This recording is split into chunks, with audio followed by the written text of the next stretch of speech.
The massive crystal chamber of the Galaxy Council fell silent.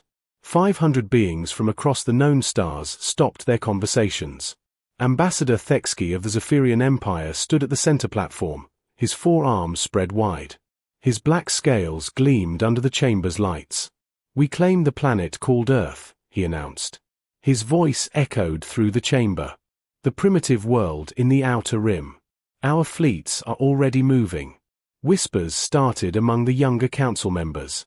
The Navari delegation looked confused. The crystal beings of Zenthara sparkled with interest, but the older races said nothing. They just stared at the Zephyrian ambassador. Ambassador Kethar of the Alterian Republic stood up slowly. His blue skin had turned pale. "You cannot do this," he said. His voice was quiet but firm. Dexkai laughed. The sound was harsh and cold. "Why? Because you want that backwater world for yourself. The humans barely have spaceflight. They use chemical rockets like children with toys." "You do not understand," Kethvar said. He looked around the chamber at the other old races. The Verthari delegate had closed all 6 of his eyes. The ancient Methodus ambassador was shaking her head. "What is there to understand?" The Kai demanded. "We have conquered 47 worlds. Our fleet has never been defeated. These humans have not even left their own system. They fight with metal weapons and burn fossil fuels." The young Navari ambassador raised her hand. "If Earth is so weak, why do we have laws about contact with them? I have heard rumors about restrictions." The chamber grew even quieter. Some of the oldest beings shifted in their seats. Others looked at the floor. High Chancellor Vorthan, eldest of all council members, slowly stood. His species was so old that no one remembered their real name. They just called them the First Ones. His voice was like wind through dead leaves. "There are protocols," he said. "Ancient protocols." "What protocols?" Thexkai demanded. "Show me these laws." Vorthan touched a control on his platform. A hologram appeared in the center of the chamber. It showed legal documents with red warning symbols. The text was in the old script that few could read. "Earth is under Quarantine Protocol 7, Voran said. "No contact, no interference, no approach within 50 light-years." The young delegates leaned forward. The Navari ambassador spoke first. "Why? What makes these humans so dangerous? My intelligence reports say they still use nuclear weapons and fight wars among themselves." "That is exactly why," whispered the Verthari delegate. His 6 eyes opened one by one. The sky slammed his fist on his platform. "Enough of these games. You are all afraid because you want Earth for yourselves. The humans are nothing. They have no energy weapons, no shields, no faster-than-light communication. They are barely out of their Stone Age." "You are making a mistake," Kethar said. He stood up again, his hands shaking. "A terrible mistake. The only mistake is waiting this long," Thexkai replied. "Our ships will reach Earth in 10 days. The humans will surrender or be destroyed. Then we will mine their world for resources and use their people as workers." An old being in the back of the chamber made a sound like crying. It was Ambassador Nethra of the Silurans. Her people had been space travelers for 3,000 years. "I was there," she said. Her voice was barely a whisper. "I was there during the Terran incident." The chamber went completely silent. Even the air recycling system seemed quieter. "What incident?" asked a young delegate. But the old beings would not explain. Voran touched his controls again. Red symbols appeared over the hologram. "All records of the Terran incident are classified," he announced. "Level Black classification. Only species over 1,000 years old may access them." The Kai laughed again. "You think I am afraid of your stories, your legends? The Zephyrian Empire fears nothing in this galaxy." "Then you are fools," said Ambassador Nethra. Tears ran down her ancient face. "We tried to warn the Korak slavers 300 years ago. They did not listen either."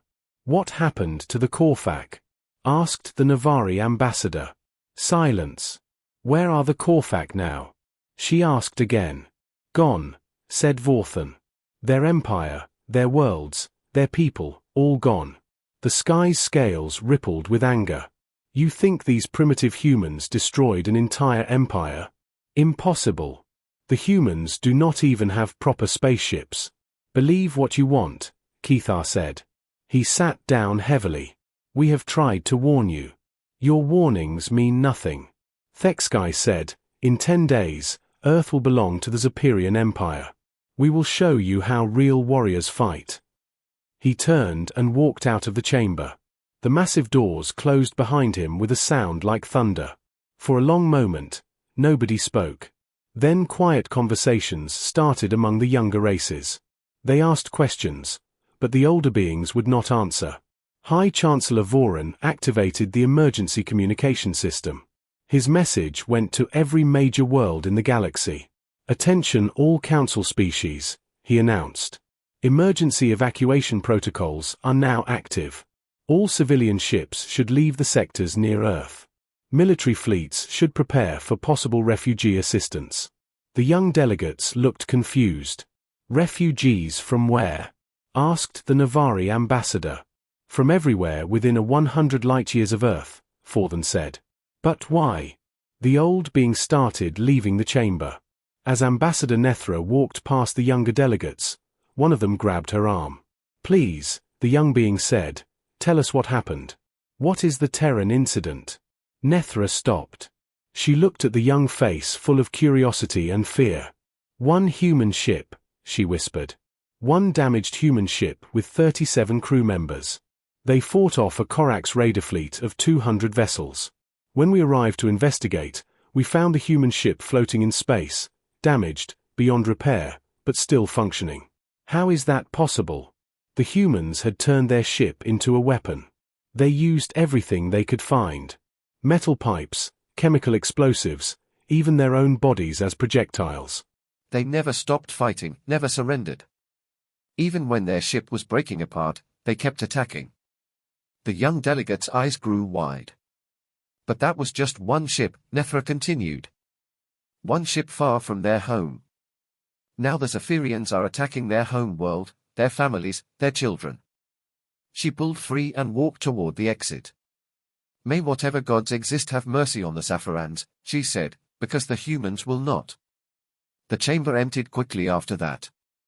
Emergency lights began flashing as the evacuation protocols activated across the galaxy. Admiral Vextal stood on the bridge of his flagship, the Shadow Strike. Through the massive viewing window, he could see the yellow star that the humans called Sun around him. 400 Zafaran warships moved in perfect formation. It was the largest fleet the Empire had ever assembled. Report, he commanded. Captain Thra checked her instruments. We are at the edge of the human system, sir. Sensors show 9 planets. The 3rd planet is their home world. Any defenses? Vextal asked. None that we can detect, sir. No orbital stations, no defense platforms, no military ships in space. Vextal's forearms crossed over his chest. Scan the planet itself. Scanning now, sir. Thra's claws clicked on her control panel.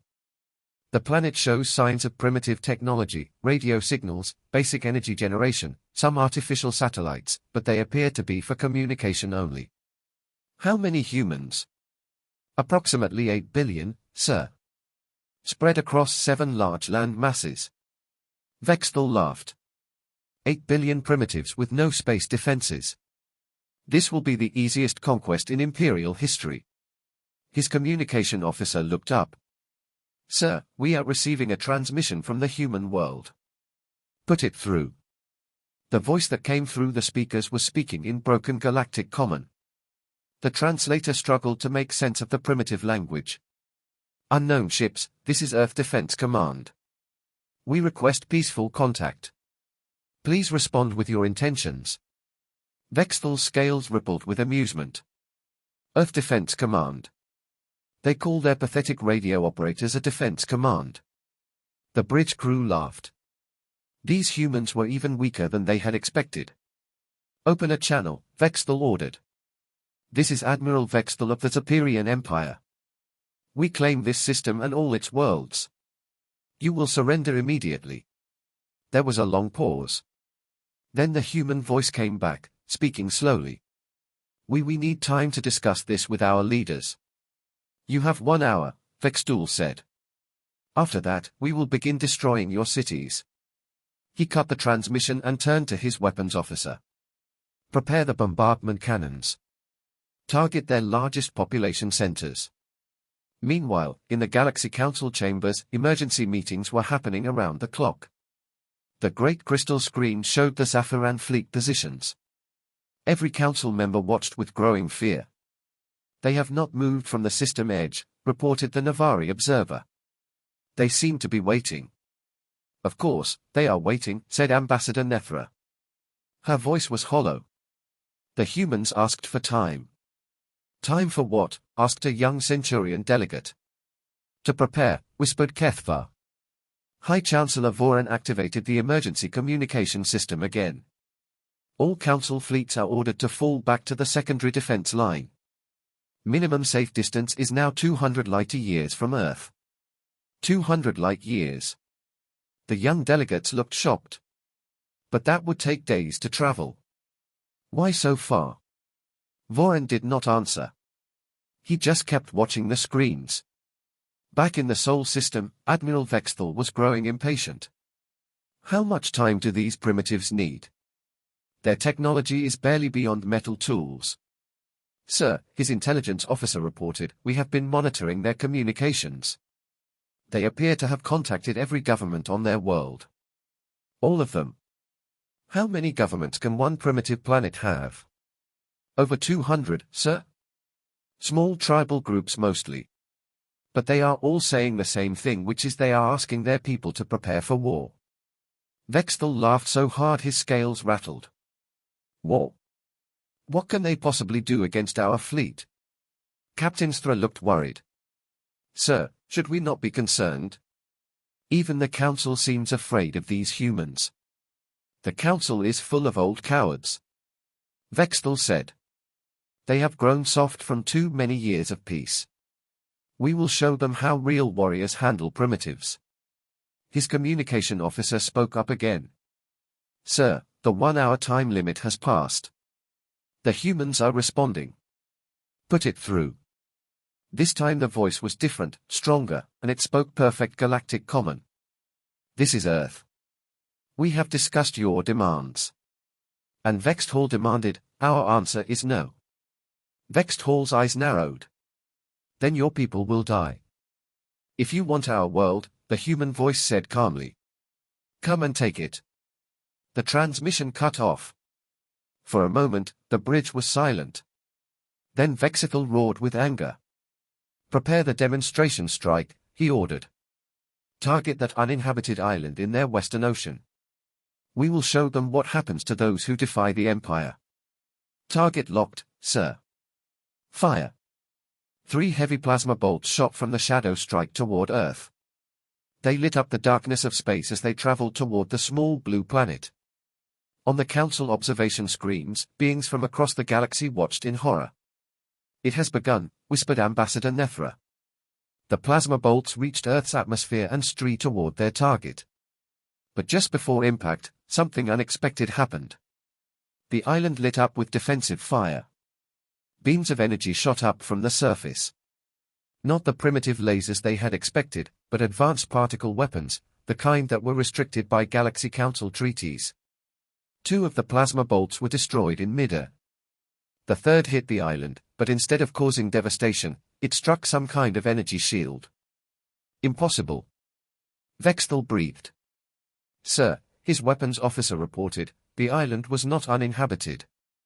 It appears to be some kind of military installation, but our sensors showed nothing. They must have been using stealth technology, sir. Vexthal stared at the tactical display.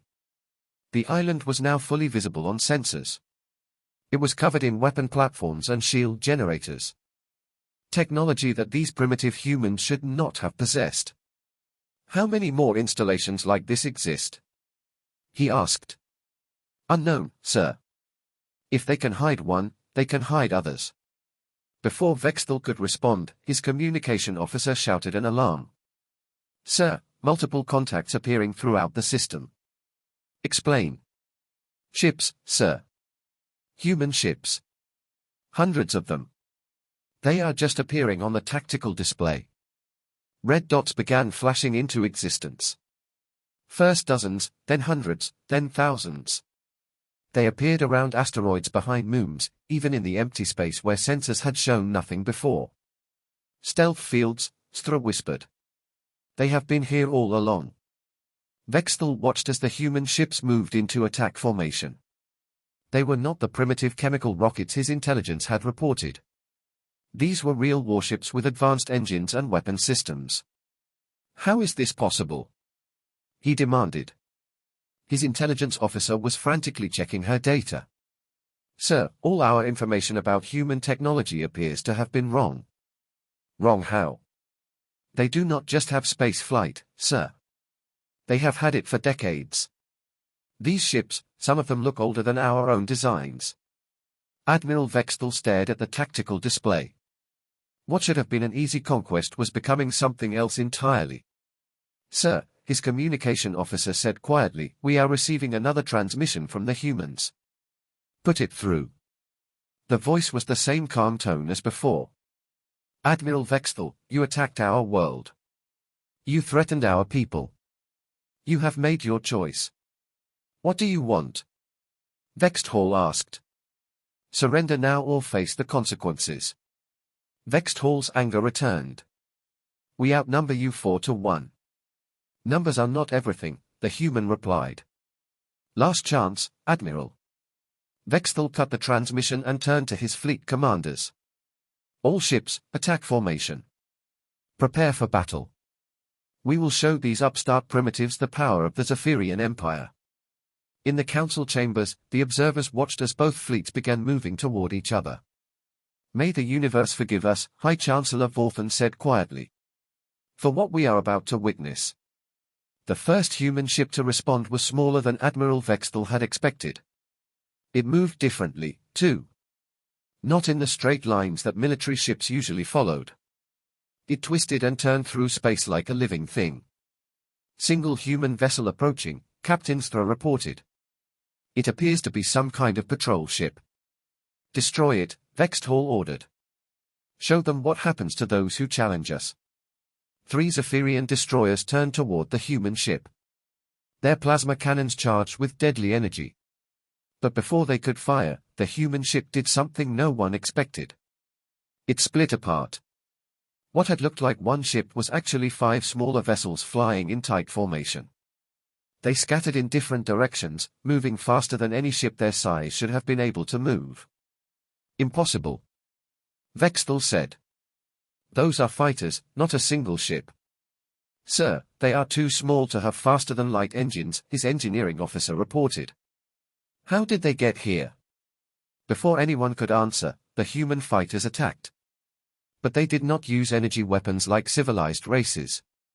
Instead, they fired physical projectiles. Metal slugs accelerated to incredible speeds. The slugs punched through Zephyrian shields like they were not there. One destroyer's armor cracked. Another lost its main engines. The third ship spun out of control. Its bridge destroyed. How are they penetrating our shields? Vexthal demanded. The projectiles are too small for our shields to detect, sir, his tactical officer explained. Our defenses are designed to stop energy weapons and large missiles, then adapt the shield frequency. We are trying, sir, but they keep changing their attack pattern. More human ships were approaching now. They came from all directions, not in neat battle lines like proper military formations. Some came from above the system plane, others from below. A few even came directly through the asteroid belt using the rocks as cover. This is chaos, Captain Stra said. They have no discipline, no formation. Maybe that is the point, Vexthal muttered. His communication officer looked up. Sir, we are receiving multiple transmissions from the human ships. Put them through. What came through the speakers was not military communication. It was music. Loud, aggressive music with words that the translator could barely understand. Mixed with the music were voices shouting things like, "For Earth and come get some." Turn that noise off, Vexthall ordered. But before they could, one of the human voices came through clearly. "Hey, Admiral, you picked the wrong planet to mess with." The transmission was followed by something that made every Zephyrian on the bridge freeze in terror. It was a sound no military manual had ever described. It was human laughter. In the Galaxy Council chambers, the emergency session was watching everything unfold through long-range sensors. "The humans are not fighting like any military force we have ever seen," the Navari observer reported. "They appear to be using individual ship tactics rather than fleet formations." "That is because they are not a military force," Ambassador Nethra said quietly. "Not in the way we understand it." "What do you mean?" "Look at their ship signatures," she said. "Those are not all military vessels. Some are cargo ships. Others are private spacecraft, even civilian vehicles." High Chancellor Voran leaned forward in his seat. "They armed their civilian population. Every human who could fly a ship has joined the fight," Kaithvar added. "This is not a military defense. This is an entire species defending their home." Back in the battle, Admiral Vexthall was discovering just how different human warfare could be. A group of human cargo ships had formed a line between his fleet and Earth. They were not trying to fight his warships directly. Instead, they were launching small objects into space. "What are those things?" he asked. His science officer ran a scan.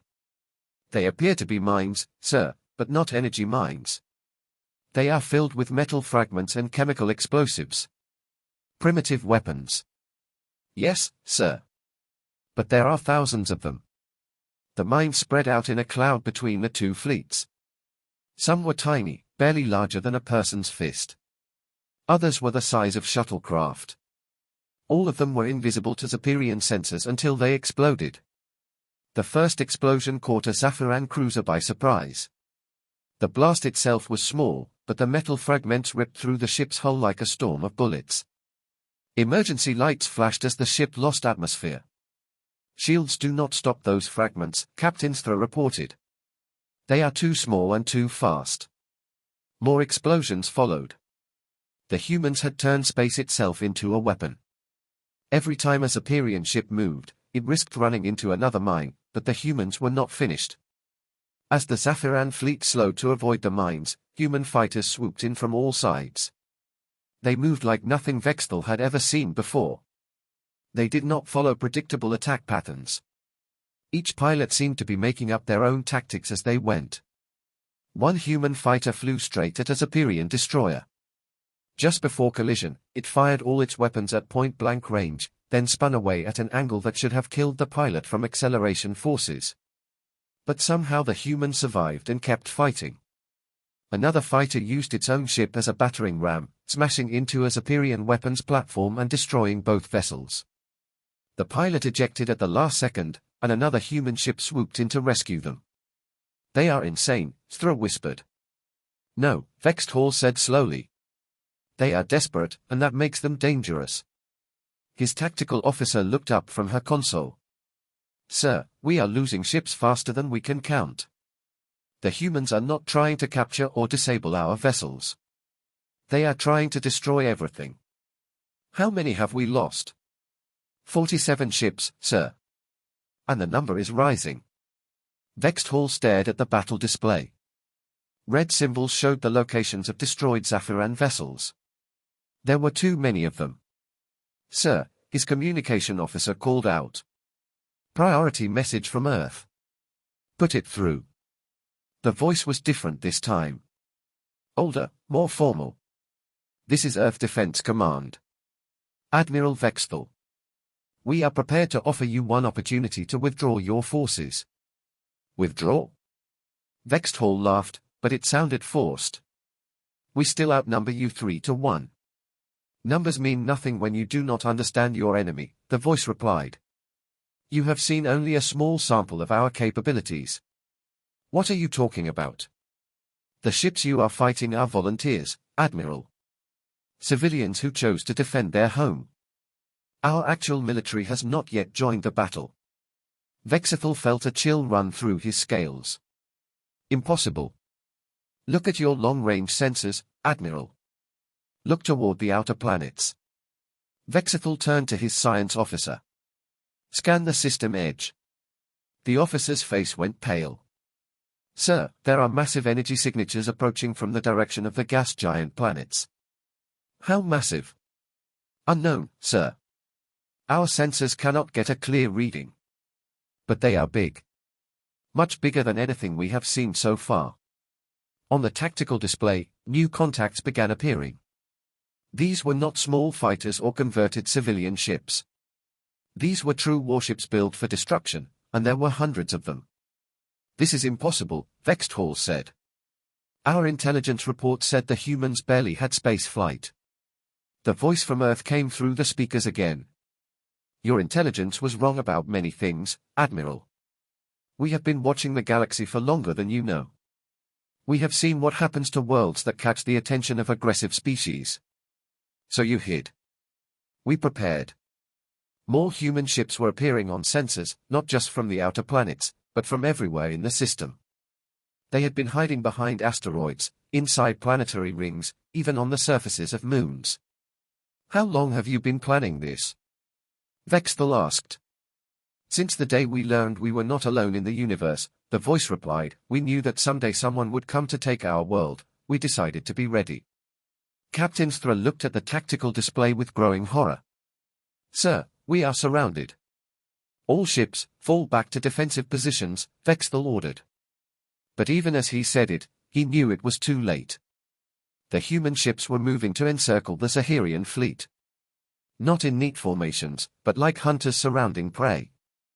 And at the center of it all, Earth hung in space like a blue jewel, defended by its children. For the first time in his career, Admiral Vexthal wondered if he had made a terrible mistake. Admiral Vexthal gave the order to attack with everything they had. 400 Zapian warships opened fire at once. The space around Earth lit up like a star as thousands of plasma bolts streaked toward the human fleet. But the humans did not respond the way any civilized species would. They did not form defensive lines or try to match the Zahirian firepower. Instead, they scattered like insects, moving in random patterns that made no sense. They have no discipline, Captain Thra observed. No coordination. She was wrong. The first sign that something was different came when a damaged human freighter, its engines failing and hull breached, suddenly accelerated directly toward the Zahirian battleship Terra's Edge. Collision warning, the tactical officer shouted. Destroy that ship. Vexthal ordered. But it was too late. The freighter struck the battleship and exploded, not just with its remaining fuel, but with something much more powerful. The explosion was so bright that the bridge crew had to shield their eyes.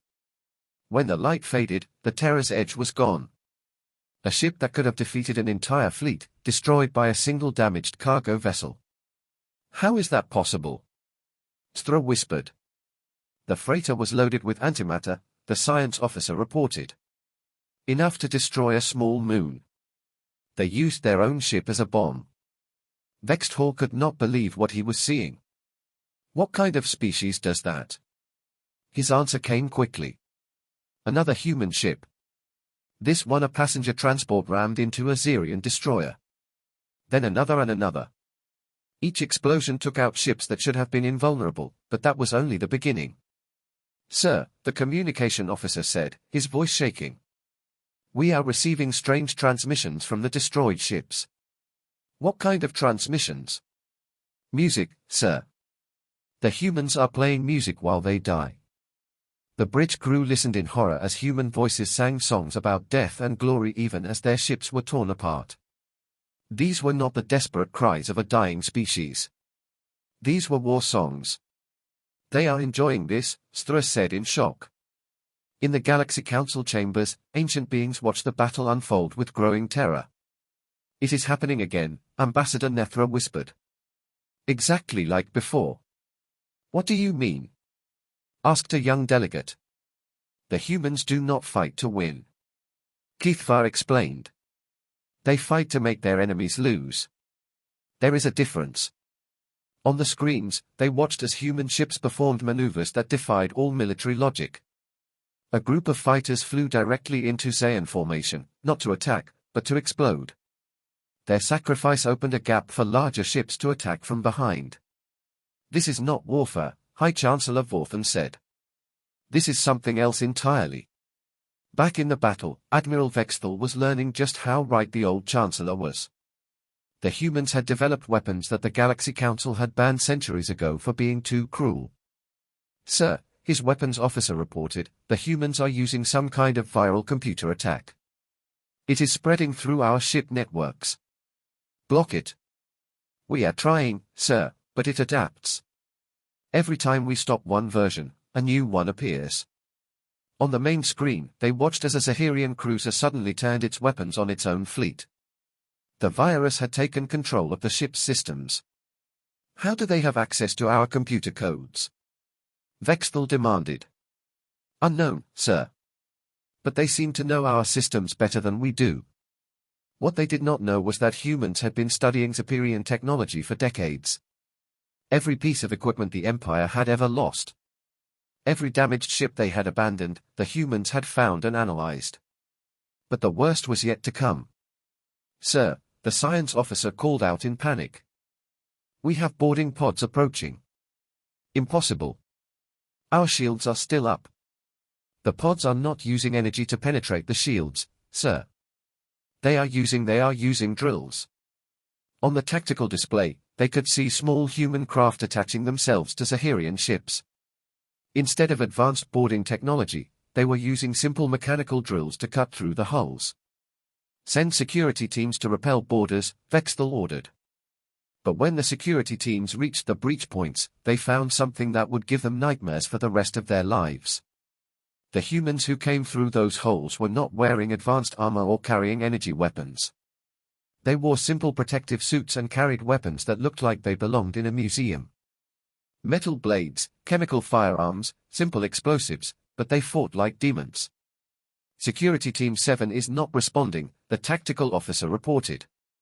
"Send backup." "Sir, Security Teams 8 through 12 are also not responding." "What is happening down there?" "The humans are not trying to capture our ships, sir. They are destroying them from the inside. They cut power lines, sabotaged life support, and set off explosives in critical areas." Vexthal watched in horror as ship after ship in his fleet went dark. Not destroyed by enemy fire, but sabotaged by humans who had somehow gotten inside. "How are they even alive?" he asked. "Our atmosphere is poisonous to most species. They brought their own air, sir, and they do not seem to care about coming back." That was the truth that the Galaxy Council had tried to hide. Humans did not think about warfare the same way other species did. For most civilized races, military action was about achieving political goals with minimal losses. For humans, war was about survival, and they would do anything to protect their home. "Sir," Captain Stra said quietly, "we have lost over half our fleet." "Half?" Vexthal stared at the tactical display. Red symbols marked the locations of destroyed or disabled ships. There were too many to count. "The humans are using tactics we have never encountered," she continued. "They attack from impossible angles. They sacrifice their own ships without hesitation. They fight even when they should be dead." A new alarm sounded on the bridge. "Sir, we have hull breach on Deck 7, the tactical officer reported. "Impossible. There were no enemy ships near us. The breach came from inside, sir. Someone set off an explosive in the engineering section." Vexthal felt ice in his blood. "Boarders on the flagship." "Unknown, sir. All security teams have been dispatched." For the next hour, the crew of the Shadow Strike listened to sounds they had never heard before. Explosions echoed through the ship. Emergency lights flashed as systems failed one by one. And through it all, they could hear something that chilled them to their cores. Human voices singing their war songs as they fought. "How did they even get on board?" Vexthal asked. "We think they hid in the wreckage of their own ships," Stra replied. "When we brought the debris aboard for analysis, they were inside. They waited in the wreckage of their own vessels. Some of the wreckage we collected was from ships that exploded hours ago. Sir, the humans inside should have been dead, but they were not." "No, sir, they were not. The lights on the bridge flickered and went out. Emergency power kicked in, casting everything in a red glow. "Sir," the communication officer said, "we are receiving a transmission from inside our own ship." "Put it through." A human voice came through the speakers, calm and clear. "Admiral Vexthal, this is Sergeant Martinez, Earth Defense Corps. Your ship is now under our control." "Impossible. Check your tactical display, Admiral." Vexthal looked at the screen. Every critical system on his ship was showing failure warnings. Engineering, weapons, life support, navigation. All of them were offline. "Your choice now," the human continued, "is simple. Surrender your remaining ships and leave this system or join your friends in the debris field." Through the bridge windows, Vexthal could see what remained of his mighty fleet. Less than 50 ships out of the 400 he had brought, and they were all running. "This is not possible," he whispered. "You made the same mistake many species have made," the human voice said. "You thought technology was more important than determination. You thought superior numbers meant victory. You thought wrong." "What are you?" Vexthal asked. "We are humans, Admiral. And this is our home. No one takes our home." For the first time in his military career, Admiral Vexthal, conqueror of 47 worlds, gave the order he never thought he would give. "All ships retreat. Full withdrawal from the system." As his battered fleet limped away from Earth, he could hear human laughter echoing through his own ship. Admiral Vexthal sat in the ruins of his flagship's bridge. Half his crew was dead or missing. The other half was trying to repair enough systems to keep them alive during the long journey back to Zephyrian space. Through the cracked viewing window, he could see Earth growing smaller behind them. The blue planet looked peaceful now, almost innocent. It was hard to believe that such devastation had come from that quiet world. "Admiral," Captain Thra said quietly. She was bandaged from head to foot, but alive. "The human boarders have left our ship." "Left? How?" "They just walked out through the airlocks into space." "That is impossible. They would die instantly." "They were wearing suits, sir. Simple pressure suits. Nothing advanced. They said they had shuttles waiting to pick them up."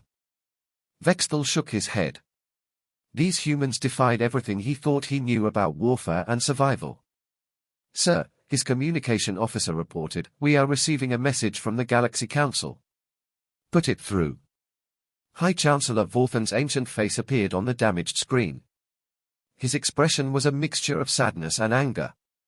"Admiral Vexthal," the Chancellor said, "your fleet is ordered to report immediately to Council Station Prime for emergency debriefing." "Chancellor, we were defending the Empire's interests." The humans did exactly what we expected them to do," Vorthan interrupted. "What we warned you they would do." Behind the Chancellor, Vexthal could see other Council members. All of them were staring at him with expressions he had never seen before. Fear, horror, and something that looked like pity. "Chancellor, I demand to know why the Council concealed the true nature of these humans." "The truth?" Boren's voice was heavy with age and regret. "The truth is that humanity represents everything the galaxy has tried to forget about itself." The transmission switched to a different location. Suddenly, Vexthal was looking at a massive archive chamber. Ancient holographic displays showed images and data files that were thousands of years old. "This is the Galactic Historical Archive," a new voice said. Ambassador Nethra stepped into view. "What you are about to see is the real reason for the quarantine protocol." The first image showed a star map of the galaxy from 300 years ago. Hundreds of civilizations were marked in different colors. Red markers indicated aggressive military empires. Blue showed peaceful trading nations. Green marked scientific communities. "This was our galaxy before the Terran incident," Nethra explained. "Look carefully at this region," she pointed to a section of space near Earth.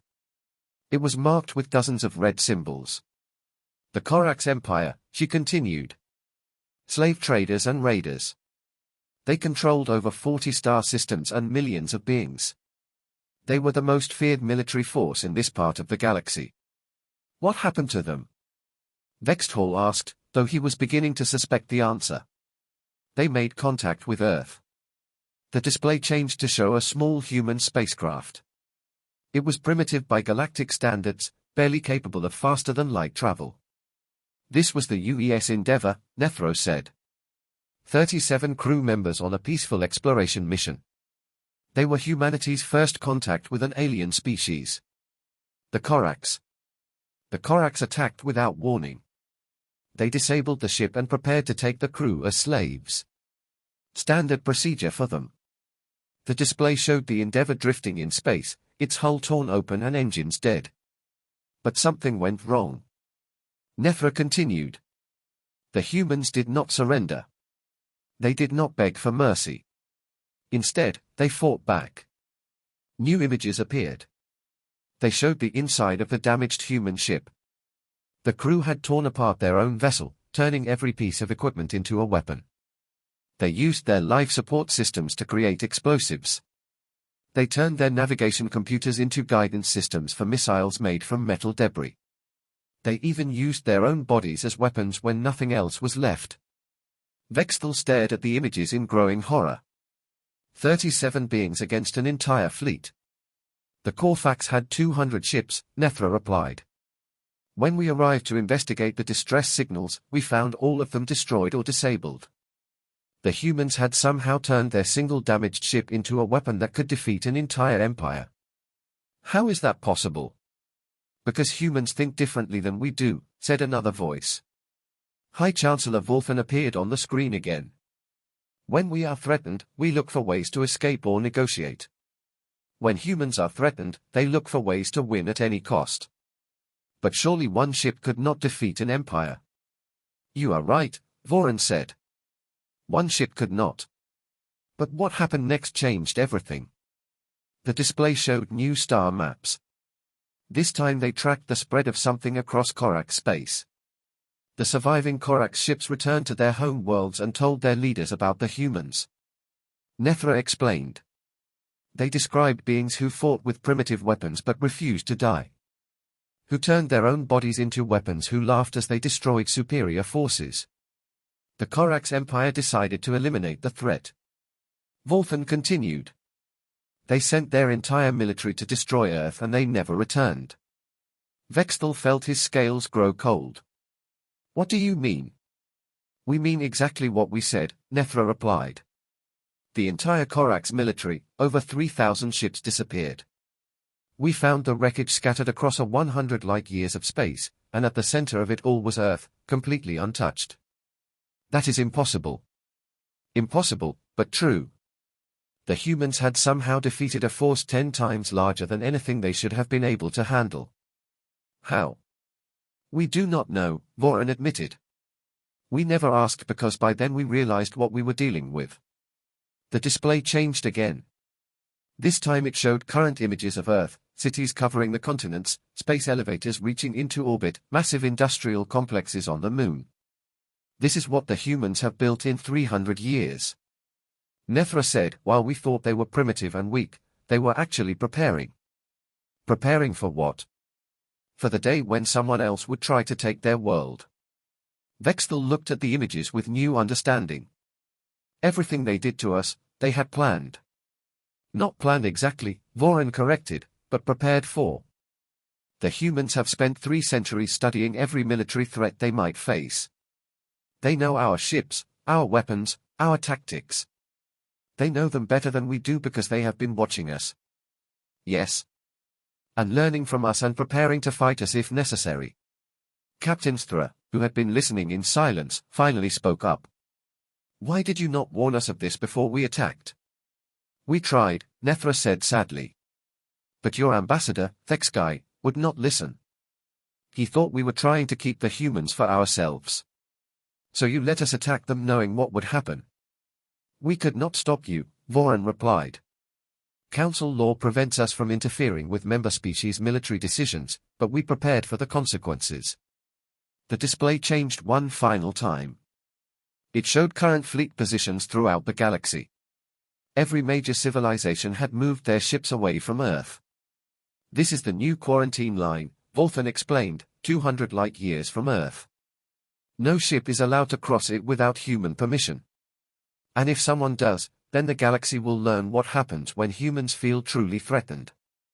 Vexthal looked at the tactical display showing his own battered fleet. 47 ships out of 400. His great invasion force reduced to fleeing refugees. Admiral Nethra said gently, "You attacked their home, their families, their children, and they let most of your people live. That is mercy by human standards." Mercy? If they had wanted to, they could have destroyed every ship in your fleet. Instead, they gave you a choice that is more than the Corax received. The transmission was interrupted by a new voice. It was coming from Earth. "This is Earth Defense Command," the voice said. "We are transmitting a message to the Galaxy Council." High Chancellor Vulthan appeared on screen again. "Earth, this is the Galaxy Council. We are listening. We want to make our position clear," the voice continued. "We do not wish to threaten any peaceful species. We do not want to conquer or control other worlds. We want only to be left alone. Your message is understood, Earth." However, the voice continued, and there was steel in it now. "If anyone else attacks our world or threatens our people, the response will be immediate and total. This is our only warning." The transmission ended. For a long moment, the bridge of the Shadow Strike was silent. Finally, Vexthal spoke. "What happens now?" "Now," High Chancellor Vulthan replied, "the galaxy learns to live with the knowledge that somewhere in the darkness, there is a species that fights not for conquest or glory, but for survival, and that makes them the most dangerous force in the universe." The transmission ended, leaving Vexthal alone with his thoughts and his shattered fleet. Behind them, Earth continued its slow rotation, looking peaceful and innocent. But now he knew the truth. It was not a world to be conquered. It was a world to be feared. And the galaxy would remember that lesson for a very long time.